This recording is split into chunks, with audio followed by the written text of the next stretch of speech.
do is assemble this thing pretty much from start to finish. Now, when you get it, it's going to come in a crate, and then you're going to be left with a tire, a fender. You're going to have your trunk, which is already mounted, but it's very easy, so we're going to kind of show you. And then you're also going to have your handlebars here that will not be bolted and assembled. So, and then you'll also have this plastic front end here. So let's start out with what you want to assemble first, Dave. Okay, so we can start out with the top end here. Some of the most important things are just making sure your lights are connected. Color coded, very easy. Green to light blue, green to light blue, no problems. Orange to green, clips right in like so. You will also catch and find a pink wire that's not connected.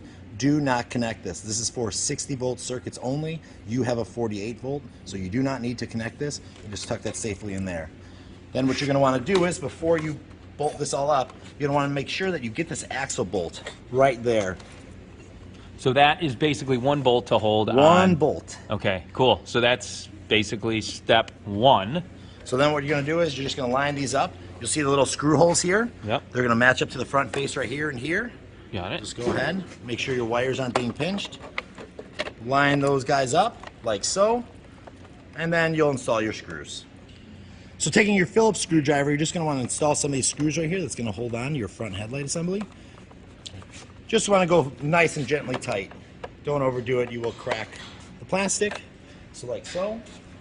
And then look, now we've got our entire thing hooked up, rigged up. Let's talk about the key really quick, and the underneath the seat you've got your circuit breaker. Yep. So this will be battery power. If you notice that when your vehicle's ready to drive, it's not getting any power, flip that circuit breaker to the on position. Okay. Just like that. That little beep is the alarm. Turn it from the off position. Off position back to the on position. You'll see it powers up. You've got your key fob here with alarm, unlock, and lock. If any of these are locked, you will not. There, you hear it right there. Now your alarm will go off. So you're going to want to unlock that, and it'll shut your alarm off just like that. Perfect. Next. All right, key off. We'll come to the front here. We'll do the front tire. So what do we have here tool-wise? Tool-wise, we are using a ratchet, pair of pliers, a 12 millimeter socket, a 14 millimeter wrench, as I said, Phillips screwdriver, an extension, and a number 6 hex key or Allen. Okay, and so this is going to come in the crate along with the unit, right? Yes. So you want to make sure. Spacer. Doesn't this, so when you get the crate, it's going to be held in with the crate. Correct. Using this. You will find this already installed, so do not discard. Don't hold on to it. Do not throw that away, please. It'll be installed just like this in the crate. Gotcha. So that is for you to use for assembly. Okay, so next. Okay, so now we're going to take our tire. You're going to notice this is your brake drum right here, and your brake will be hanging from the side or zip tied up. The only thing you really have to pay attention to, the most important, is this notch and this little nipple that comes out here from the fork. That must be installed inside, just like this. Okay? Yep. So, we're going to go ahead and we're going to take our tire. Go ahead and install your brake inside the drum, like this. Move it up into position so that that nipple is sitting within that little slot. And then on this side here. So what I recommend you do is start your axle just like this, and then you're going to take that little spacer that was on the end of it right here, and you're going to put it in between the fork and the actual bearing itself. This is the bearing in here. So just slide it in, and then you just kind of work it through, making sure that your nipple is staying in the little groove right there. That is the most important. You can kind of look in here if you need to kind of line it up, and then you're just going to walk it through just like that. Once you're through, take your nut, put it on the end, and tighten it down right away so you don't forget. That's going to be a 12 on the bolt side, and it's going to be a 14 on the nut side. Tighten it down just like that, and there you go. If you're finding out that your front brake isn't working, you just adjust it by turning this finger screw right here. It is that simple, that easy. You'll start to notice more threads will come out the bottom.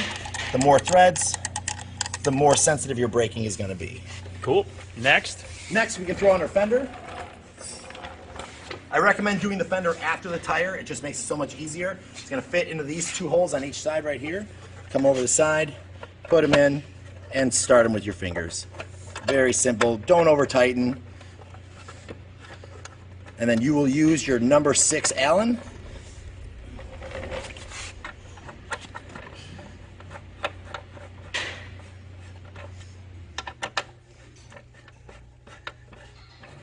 And making sure you do both sides. That's your front fender. And next, we're going to put some of the finishing pieces on. This piece right here just covers that neck bolt to the handlebars. So when you slip it in, it will just slip right forward and pop right into place, just like that.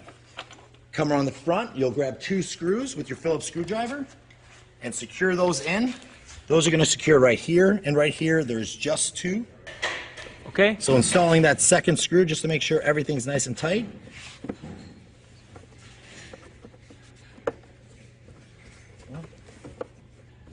So nice and snug right there. You do not have to overdo it, just making sure that your piece won't fall off. Cool. And then we can come over to the trunk here.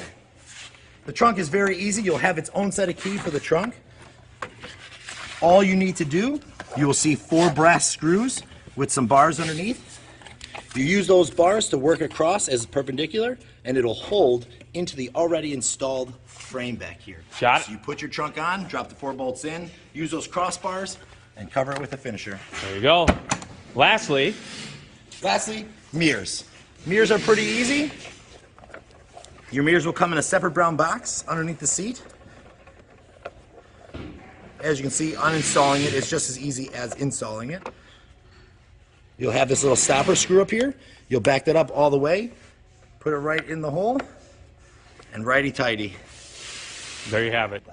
And lastly, All right, lastly, because this is a moped, we have to look at here, we have our pedals. So we have a pedal arm, and we have the pedal itself. Now, you're going to get 2 pedals. One is going to be labeled left, one is going to be labeled right, so we'll have an L for left or an R for right. That is indicative of the side it's going to be installed on. So just like any bike, if you want to come over here and take a look, we've got our right side pedal arm going back. We Okay. want to make sure the other side is going forward in the opposite direction so that it operates just like a bike. So install that on the square right there. Take your bolt, thread it in, and we're going to use the same 12mm socket we were using before.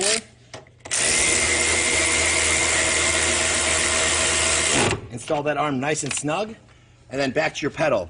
The left thread, the left side, is also left-handed thread. So that means you will have to go left in order to tighten it down. You see, I'm going left with the left side. That means on the right side, it'll be right-hand thread to tighten. and there you have it, right? That's it. Snug it up with your wrench there. And again, that's the Whizzer fully assembled, ready to go. This one here, again, 48 volts. You've got, again, your front tire, your handlebars, you got your mirrors, you've got your on and off switch underneath the seat, you got a little bit of storage under here as well, and then that's basically it. It does have 1, 2, and 3 speeds. You can turn it on right here. You've got your lights, high beam, low beam, and once again, 3 bars, okay, on the 48-volt Whizzer, just so you are aware, is fully charged because it is a 60-volt system. That means 3 bars would be 15, 30, 45, and 60. So 3 bars is basically fully charged. That's it today on this Whizzer here. If you have any questions, contact us. SaferWholesale.com.